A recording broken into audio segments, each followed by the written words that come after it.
যাব প্রবাসের সংবাদে।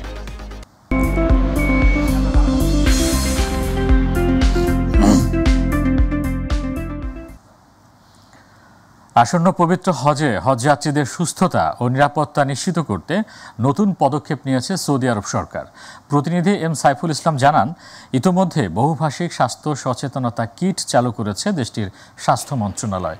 এই সচেতনতা কিটে তাপজনিত অসুস্থতা প্রতিরোধে প্রয়োজনীয় ব্যবহারিক নির্দেশনা, তীব্র সূর্যের প্রভাবে শরীরের ক্ষতি এড়াতে করণীয়, সচেতনতামূলক ভিডিও, সামাজিক যোগাযোগ মাধ্যমে প্রয়োজনীয় কন্টেন্ট এবং মুদ্রণযোগ্য শিক্ষামূলক উপকরণ অন্তর্ভুক্ত হয়েছে। পুরো হজ জুড়ে স্বাস্থ্য সুরক্ষা নিশ্চিতে এগুলো কার্যকর ভূমিকা রাখবে বলে আশা করা হচ্ছে।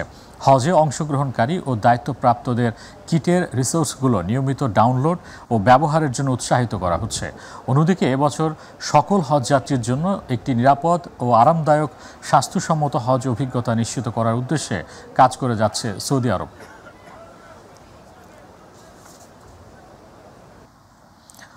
দুবাইয়ে বাংলাদেশ জাতীয়তাবাদী শ্রমিক দলের সমাবেশে নিরপেক্ষ নির্বাচনের দাবি জানিয়েছেন বিএনপি সংযুক্ত আরব আমিরাতের আহ্বায়ক জাকির হোসেন। তিনি আরও বলেন, আগামী ডিসেম্বরের মধ্যে একটি অবাধ ও নিরপেক্ষ নির্বাচন অনুষ্ঠিত হতে হবে। প্রতিনিধি মহিউল করিম আশিক জানান, দুবাইয়ের একটি হোটেলে বাংলাদেশ জাতীয়তাবাদী শ্রমিক দলের উদ্যোগে আয়োজিত শ্রমিক সমাবেশে অনুষ্ঠানের প্রধান অতিথির বক্তব্যে তিনি এসব কথা বলেন। এ সময় তিনি আরও বলেন, দলের সকল নেতাকর্মীকে সংযত থাকতে হবে এবং কোনো প্রকার বিশৃঙ্খলা সৃষ্টি করার কঠোর নির্দেশ দেন। একই সাথে তিনি সংযুক্ত আরব আমিরাতের আইন কানুন মেনে চলার জন্য সকলের প্রতি অনুরোধ জানান।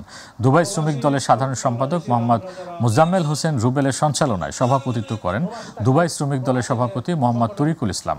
বিশেষ অতিথি ছিলেন সংযুক্ত আরব আমিরাত শ্রমিক দলের সভাপতি প্রকৌশলী মাহে আলম, শাহেদ আহমেদ রাসেল আলম সহ নেতাকর্মীরা। সমাবেশ শেষে তারেক রহমানের সৌজন্যে নেতাকর্মীদের হাতে বিশেষ উপহার তুলে দেন। আবারও প্রধানমন্ত্রীর পদে প্রতিদ্বন্দ্বিতা করার ইচ্ছা প্রকাশ করেছেন আধুনিক মালয়েশিয়ার রূপকার ডক্টর মাহাথির মোহাম্মদ। প্রতিনিধি আশরাফুল মামুন জানান, সম্প্রতি পুত্রজায় পারদানা লিডারশিপ ফাউন্ডেশন PLF আয়োজিত একটি বই প্রকাশনা অনুষ্ঠানে তিনি এই ইচ্ছা প্রকাশ করেন। অনুষ্ঠানে তার জীবন ও নেতৃত্ব নিয়ে লেখা a conversation with Tun doctor Mahathir bin Mohamad, legacy of leadership and vision শীর্ষক বইটি উন্মোচিত হয়। যদিও গত 2022 সালের জাতীয় নির্বাচনে মাহাথির জামানত হারিয়েছেন। মাহাথির যদি আবারও প্রধানমন্ত্রী হন, তবে প্রথম কাজ হিসেবে তিনি জাতি, ধর্ম ও রাজতন্ত্র সম্পর্কিত আলোচনা নিষিদ্ধ করার জন্য আরোপিত শাস্তি বাতিল করবেন বলে জানিয়েছেন মাহাথির। মালয়েশিয়ায় কিনি মাহাথির মোহাম্মদের উদ্ধৃতি দিয়ে জানায়, মানুষ কি ভাবছে তা জানার অধিকার একজন নেতার থাকা উচিত। তাদের মুখ বন্ধ করে দিলে নেতৃত্ব সফল হয় না। আমাদের দরকার বাক স্বাধীনতা, ব্যবসা করার স্বাধীনতা, দরকার সরকার ও বেসরকারি খাতের মধ্যে দৃঢ় সহযোগিতা। কুয়েতে ক্রিকেট প্রেমীদের আয়োজনে মরুর বুকে একখণ্ড বাংলাদেশ।